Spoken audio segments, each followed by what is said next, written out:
আসসালামু আলাইকুম। দূরে কাছে বসে যারা আমার ভিডিও দেখছেন, আশা করি আপনারা সবাই ভালো আছেন। আমরাও মোটামুটি ভালো আছি। গরিব মানুষ, তার ভিতর আল্লাহ তাআলা অনেক ভালো রেখেছে। অত ধন সম্পদও দেয়নি, তারপরও অনেক সুখে আছি। আলহামদুলিল্লাহ ভালো আছি। আজকে কিন্তু এই ব্যাংকটা ভেঙে ফেলছি, আর এই ব্যাংকটার বয়স কিন্তু বেশি দিন হয়নি। এই ব্যাংকটা কাটা বা ভাঙার কারণ হচ্ছে আমি টাকার অভাবে ফর্ম ফিল আপ করতে পারছিলাম না।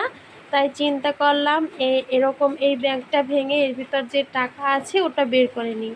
তো আলহামদুলিল্লাহ আল্লাহর রহমতে যে টাকাটার প্রয়োজন ছিল তার থেকেও বেশি টাকা হয়েছিল আমার এই ছোট্ট ব্যাংকটিতে।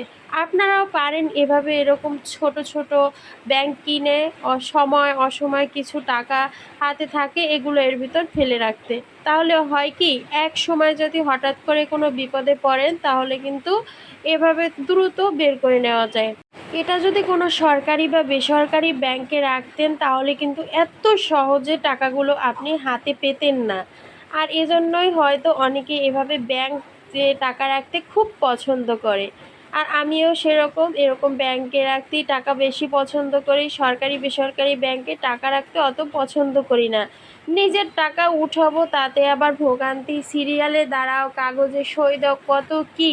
তার চেয়ে এভাবে যখন প্রয়োজন তখনই আপনি এরকম টাকা বের করে নিতে পারেন। আর ব্যাংকের দামও তো খুব কম, 40 টাকা এভাবে ব্যাংক পাওয়া যায়।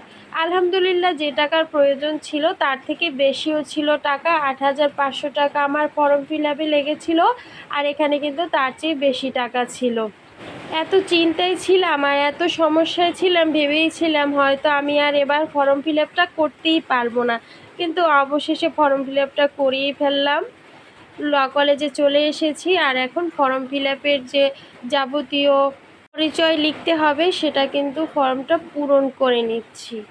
আর এভাবেই কিন্তু আমার ফর্ম ফিল আপটা সম্পূর্ণ হয়ে গেল।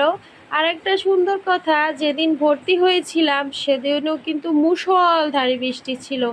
আর আজকেও কিন্তু তার ব্যতিক্রম ছিল না, আজকেও কিন্তু অনেক বৃষ্টি ছিল। কিন্তু যেদিন ভর্তি হয়েছিলাম সেদিনের মতন কিন্তু অতটা বৃষ্টি আজকে হয়নি। তারপরে কিন্তু ধুল ধুল বৃষ্টিতে আমরা তিনজনই ভিজে গিয়েছিলাম। কলেজটা এমন একটা সাইডে যেখানে বেশি রিক্সা গাড়ি বা যাতায়াত করার সিস্টেম নেই, সহজেই রিক্সায় ওঠা যায় না। একটু সামনে আগিয়ে তারপর কিন্তু এই রিক্সাটায় উঠতে হয়। আল্লাহ তাআলা মানুষের সমস্যা বেশিক্ষণ রাখেন না, কিন্তু অল্পতেই আমরা ধৈর্য হারা হয়ে যাই। আর তার ব্যতিক্রম কিন্তু আমিও না। আমিও কিন্তু অনেক ধৈর্য হারা হয়ে গিয়েছিলাম। অনেকে কিন্তু ফর্ম ফিল আপে অনেকভাবে টাকা কমিয়েছে মামার জোরে, অনেক জোর দেখিয়ে, কিন্তু আমি কমাতে পারিনি। তাতেও আমি খুশি, কারণ আমি সম্পূর্ণ টাকা দিয়ে গরিব হলেও ফর্ম ফিল আপটা করেছি। আর অনেকে ঝগড়া দৌড়োদৌড়ি 500-1000 টাকা কমানোর জন্য অনেক কিছু করেছে। গরিব হলেও মনটা কিন্তু আমার অনেক উদার। এই যে দেখুন, মিথ্যা বলিনি, বাইরে কিন্তু সত্যিই বৃষ্টি হচ্ছে। আর এটা কিন্তু কলেজের সামনে জায়গাটা। যখন ঘাসগুলো একদম সবুজ থাকে না, তখন মনে হয় যেন সবুজের গালিচা লাগানো বা বিছানো আছে।